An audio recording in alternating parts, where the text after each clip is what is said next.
चीन में फैले कोरोना जैसे वायरस एचएमपीवी की राजस्थान के डूंगरपुर में 2 महीने के बच्चे में पुष्टि हुई है। बच्चा 12 दिन से अहमदाबाद के एक अस्पताल में भर्ती है। बच्चा अभी स्वस्थ बताया जा रहा है। यह देश में तीसरा केस है। इससे पहले कर्नाटक में 3 महीने की बच्ची और 8 महीने के बच्चे में यह वायरस मिला था। बच्चे को सर्दी और तेज बुखार था। परिवार के लोग गुजरात के मोडासा लेकर गए, जहां बच्चे को आराम नहीं मिलने पर उसे अहमदाबाद के ऑरेंज हॉस्पिटल लेकर पहुंचे। हॉस्पिटल के डॉक्टर नीरव पटेल ने बताया कि शुरुआत में उसे 5 दिनों तक वेंटिलेटर पर भी रखा गया था। इसके बाद हुई कई जांचों में बच्चे के वायरस से संक्रमित होने की बात सामने आई। प्री मैच्योर डिलीवरी की वजह से बच्चे के फेफड़ों में इंजेक्शन भी लगाया गया था, लेकिन अब बच्चा पूरी तरह से स्वस्थ है।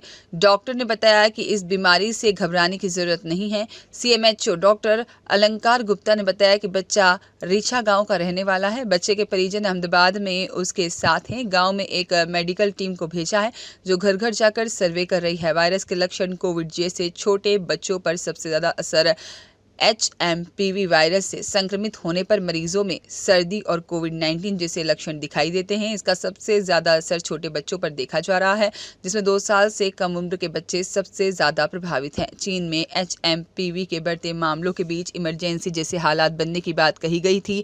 हालांकि केंद्र सरकार ने 4 जनवरी को जॉइंट मॉनिटरिंग ग्रुप की बैठक की थी। इसके बाद सरकार ने कहा था कि फ्लू के मौसम को देखते हुए चीन की स्थिति असामान्य नहीं है और सरकार इनसे निपटने के लिए तैयार है। देश सांस से जुड़ी बीमारियों के मामलों में किसी भी बढ़त से निपटने के लिए पूरी तरह से तैयार है।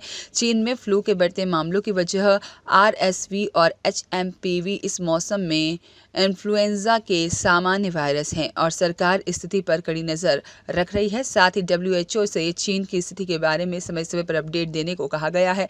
सरकार ने कहा कि भारत में आईसीएमआर और आईडीएसपी के जरिए इन्फ्लुएंजा जैसी बीमारी, आईएलआई और इन्फ्लुएंजा के लिए गंभीर तीव्र श्वसन बीमारी SARI के लिए मजबूत निगरानी सिस्टम मौजूद है। दोनों एजेंसियों के आंकड़ों से पता चलता है कि ILI और SARI मामलों में कोई असामान्य बढ़त नहीं हुई है। हालांकि यह भी कहा गया है कि एहतियात के तौर पर ICMR HMPV की टेस्टिंग करने वाली लैब की संख्या बढ़ाई जाएगी। साथ ही पूरे साल HMPV के मामलों पर नजर रखी जाएगी।